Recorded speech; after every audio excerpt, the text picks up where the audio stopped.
Hello and welcome to another episode of the Jack Bosch Show. This is part 2 of the new American real estate revolution. Today we're going to talk about how this technology, like particularly Starlink, solar panels, and work from home is absolutely revolutionizing this hidden asset class and is going to make it the most profitable real estate asset class in the year 2024 and beyond. All right, so before I disclose what asset class I'm talking about, let's talk about some of the things that are happening in the world. In part 1, I already talked about how America is in trouble, how office is in shambles, multifamily is about to hit a big reset, how retail is being killed by Amazon, by how Airbnb is shrinking right now because, again, multiple kind of reasons. The economy has pulled back, people don't rent as much, but also people are more discerning about which properties they rent from. So a lot of the people are losing out. How it is more difficult than ever to get a fix and flip or get a residential property under contract that you can do wholesale or you can do a fix and flip in because people just are not in distress, and how rentals are really never been designed to really create that financial freedom that they're made out to be. As a matter of fact, let's talk about rentals for just a second more before we dive into how these technological, environmental, and political kind of influences have created an environment for the secret asset class to go skyrocket and go up to the moon. Rentals have always been touted as your way to success. And you know what? They can be, but they are slow. Now, what I mean by that is the following.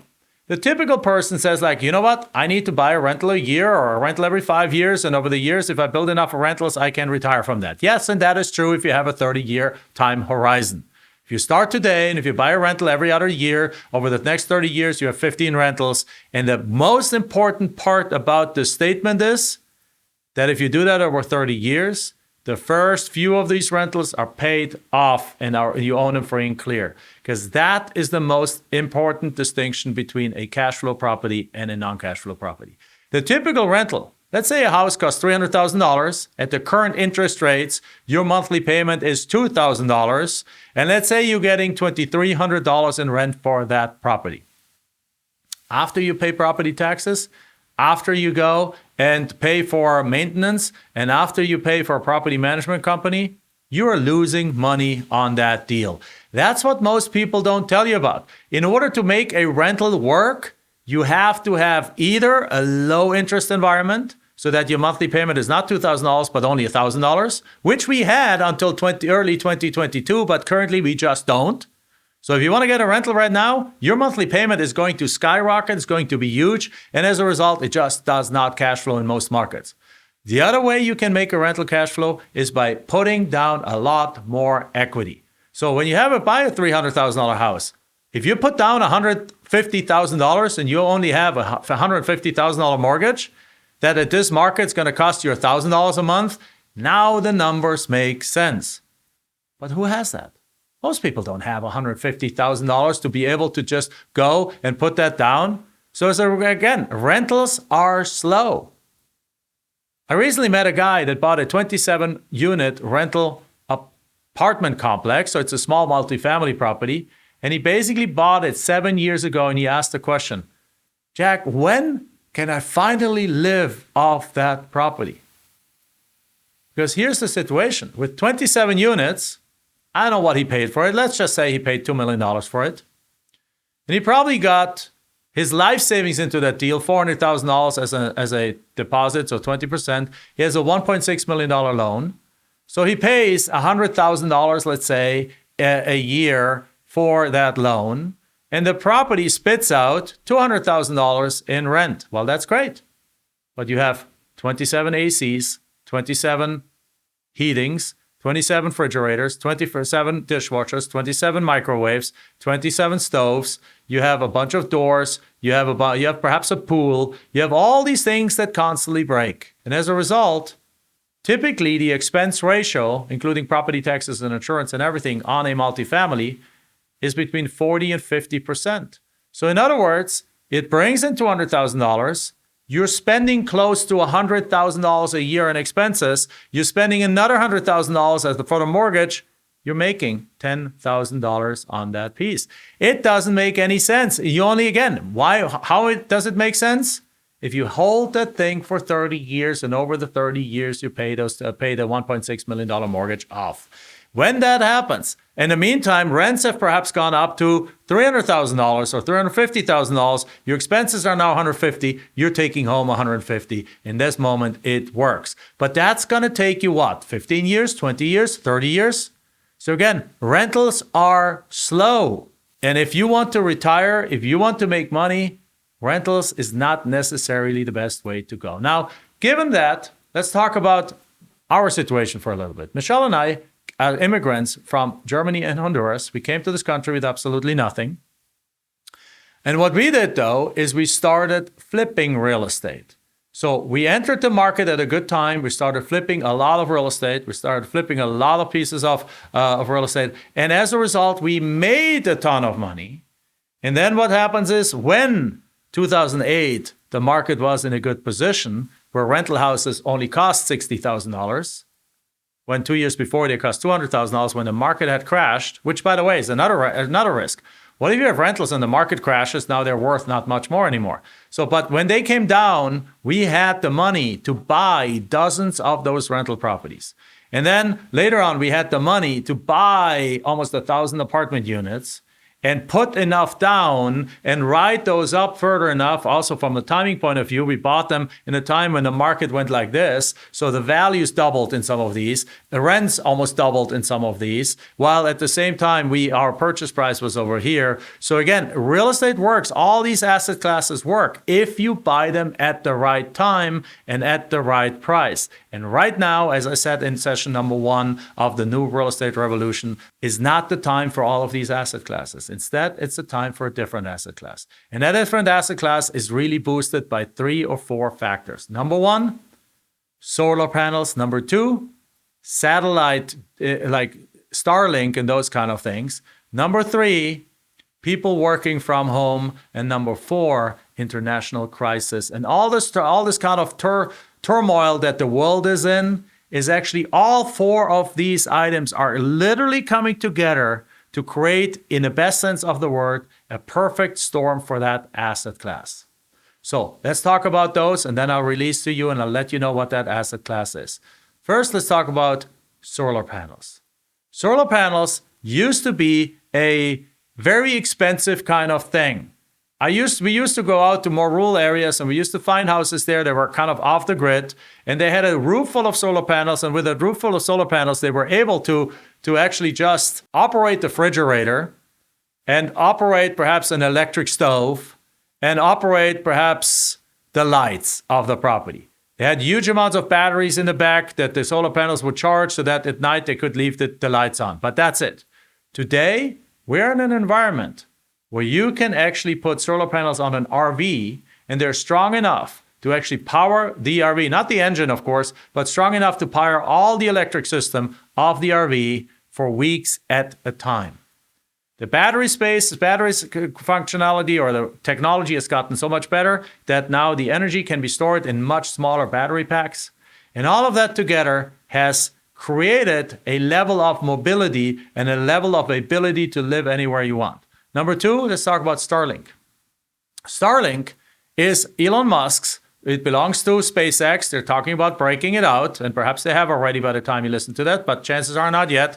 Starlink is a multi-billion-dollar company belonging to SpaceX by Elon Musk, where Elon Musk has basically, over the last 5 years, quietly sent up through his own rocket ships, sent up over almost 5,000 small communication satellites into low orbit.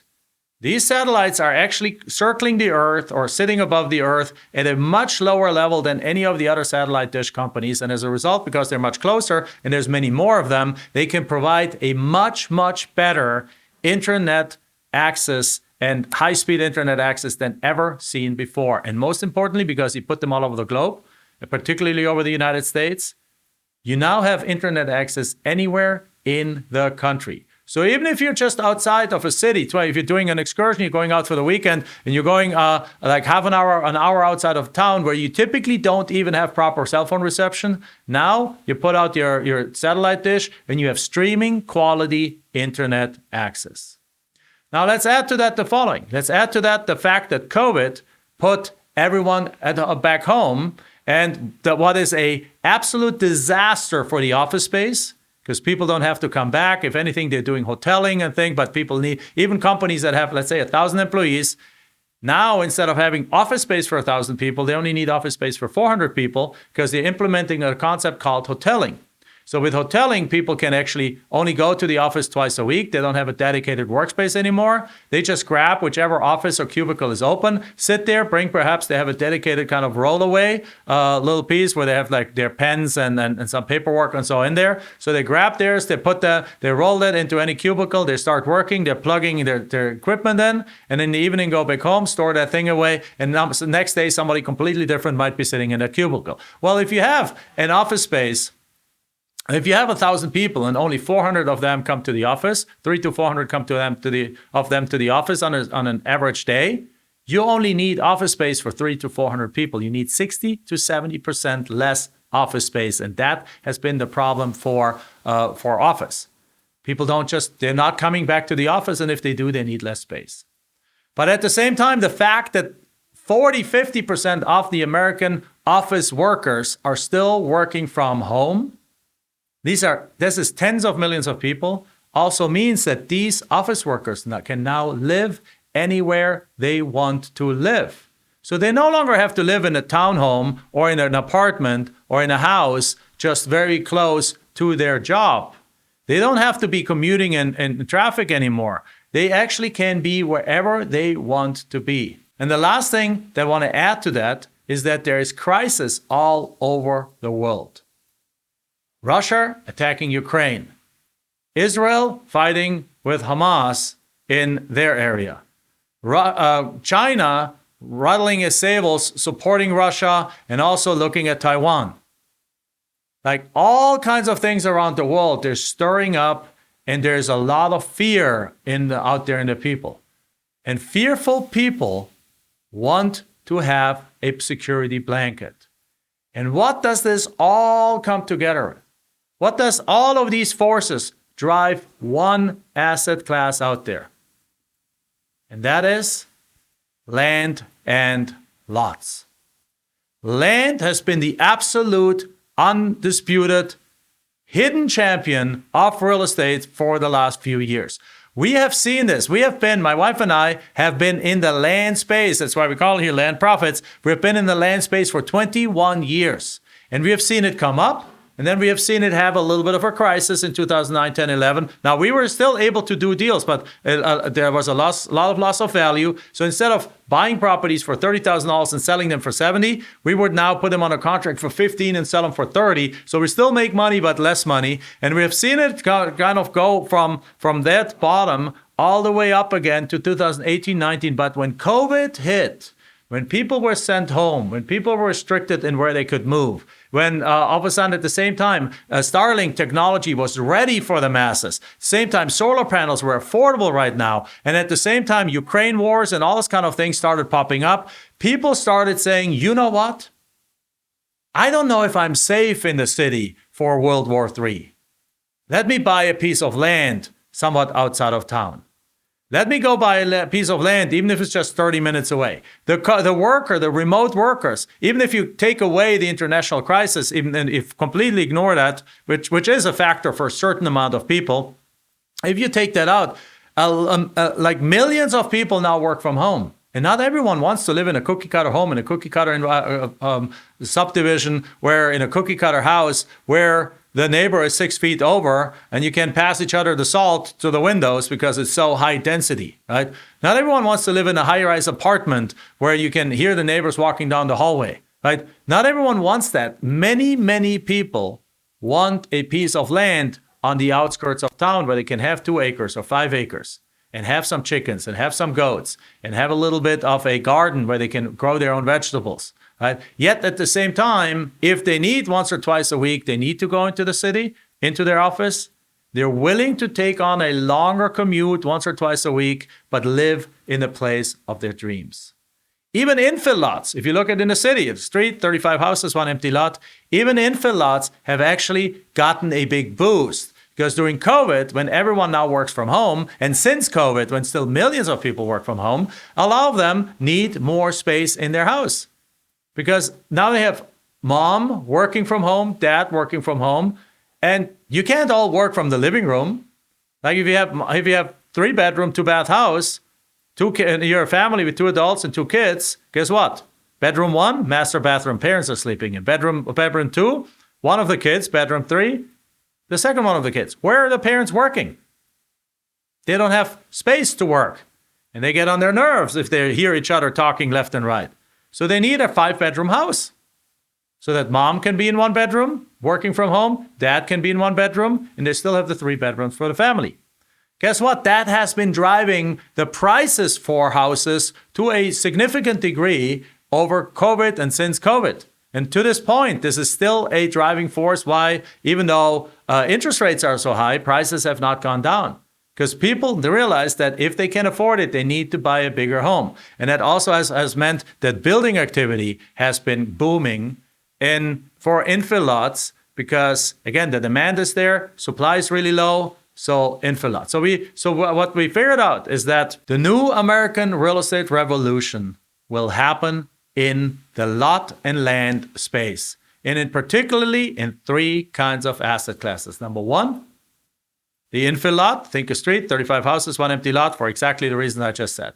Number 2, in those 2 to 5 acre parcels outside of the city within 10 to 45 minute driving time from the last development, where people can be out in nature, they can be out in the green, they can be out on the street with still neighbors around and perhaps a small town close by, but within a half an hour or 45 minutes, they're in the city, they're at the grocery store, they're at the doctor's, they're at the ball game, they're in their office if they need to, and they're living their fullest life. And then number 3, the larger acreage, which up until COVID was only a weekend fun kind of thing for those that had the money to have an RV and go escape, the outdoors kind of people to go escape out for the weekend. Up until COVID, the technology wasn't ready to spend any more than 2 days out in nature with your RV. Because you ran out of electricity, you had no cell phone reception, and you basically needed to come back home on Monday anyway because you needed to go to the office. Well, all of that has changed. You don't need to come back to the office anymore. At least millions of people don't have to come back to the office anymore. Internet access is now there via Starlink. And solar panels are now so powerful and so affordable that you can literally put them on your RV and then have full power. Now then you add to that, on top of it, some of these geopolitical kind of things. You add on top of it a general dissatisfaction that has happened since COVID. COVID had a bigger impact in the United States or on the United States than even World War II. Because you think about it, in World War II, a lot of people lost their loved ones. Yes. And I'm from Germany, I know. And I'm forever grateful to the United States for having liberated Europe from the tyranny of the Nazis. But my point is, life in the United States, for those who did not go to the war, did not really change. Life during COVID changed for everyone. Everyone's normal routine got completely and utterly changed, and not just for a few days, for 2 years in some states. Right? And in so many, many places still to this day, because again, people are not coming back to the office. So again, it takes 28 days to create a new habit. Well, you know what happens after you create something for a year and a half, 2 years? It is ingrained in the people now. And again, with that also came a couple of positive effects. And some of the positive effect is that families started realizing that it's actually cool to be at home. That it's actually fun to be at home when the kids leave to school. That's actually fun to be at home when the kids come back. That's actually fun to take half an hour, little break in the mid-afternoon. You're just like, as long as you get your work done, if you don't have to be in a meeting, you can take a 3:30 break when the kids are back from school, go into the backyard and play a little, I don't know what, ping pong or foursquare or volleyball or whatever, or just throw a ball back and forth, depending on the size of your backyard. And they started realizing that this life as a family is actually more beautiful than having to commute to the office every single day, being away from the family, being with a bunch of people you don't care about, and then coming back. The fabric and the mentality of the American people has changed. And that has also been driving them to reevaluate their priorities. And one of the priorities that people say, they're starting to question, does it even make sense for us to live here? Does it make sense for us to basically go work from 8 to 8 or 8 to 5 doesn't really exist, right? And if you accomplish anything in your life, you did not work 8 to 5, let alone 9 to 5. So the 8 to 6 or the 8 to 7, including commute and everything, is that worth it, being away from the family all day long to then come back, or then basically give everything to your work and then have the scraps left over for your family, and then be in that environment, be grumpy with your family and so on, and then just to pay for your mortgage, just to pay for the car payments, to pay for the clothing and the food and have nothing left over? So a lot of people have started to question that. And what has come from that is a huge movement that's called Back to the Land. A huge movement of highly sophisticated, often even IT professional, highly sophisticated, smart people. They say, like, I don't want to live this life anymore. I want to go and live a different life. I want to go and have 10 acres, an hour, 2 hours outside of town, where I can build a home, preferably even off the grid. Because you combine all these things now, you have the geopolitical issues. They're like, I don't know if I can rely on the grid. If World War III comes, I might not have electricity. So let me be independent of the government in the first place. So they want 10 acres off the grid that they can put a cabin on there, that they can then grow their own food, have perhaps a cow, have some goats, have some chickens, but they have full internet access so they can work as programmer for Apple in Silicon Valley, but from a 10-acre parcel in Alabama, or in Texas, or in New Mexico, or in Florida, or in really any state of the United States, or in North Carolina, you name it. And again, you take all these things together, and what we are seeing in the marketplace right now is that there is hundreds of thousands of buyers that want to look for a land that they can live on. There is hundreds of thousands of buyers that want a piece of land that they can bug out to and escape in case there's a World War III. There is millions of buyers that want to have a place just outside of town that they can live in space and in privacy and still commute into town once or twice a week. There is all the builders and so on. There's millions of people that want more space and are ready to build a house in an environment where building activity is way down and less than actually we need to build to even have sustainable housing prices. All of these things together, driven by, and at the same time, again, as I mentioned, we have now technology, we have internet access in these places, we have electricity in these places through solar panels. So it is possible for the first time in the world history, it is possible for somebody to say, I'm going to go take that 10-acre or 20-acre parcel an hour and a half away from town, and I'm going to build my sanctuary. I'm going to have full internet access. I'm going to have electricity. I'm going to drill my own well. I'm going to have a house over there, and I can still be working on my computer on, I don't know, selling stuff to different Instagram, be an influencer. I can work as a software programmer. I can work as a project manager company. Can work in most jobs as long as it's an office desk work that you don't have to be face to face. All of this together will drive land as a new asset class, as the new American real estate revolution. Again, it's all perfectly aligned. The people are there. The money is there. The demand is there. The technology is there. Plus, the online world is now so sophisticated that people don't even have to drive out to look at the properties. They can buy these properties online from you from anywhere in the world. And again, all of this together has positioned this market as the next booming real estate space. So what we're going to talk about in the next episode is how you can take this and actually take advantage of it. How you can position yourself as being on that rocket ship up to the moon, make a fortune in the process without having to deal with office, multifamily, retail, Airbnb, residential, rentals, or any of those things. With that said, see you at the next episode.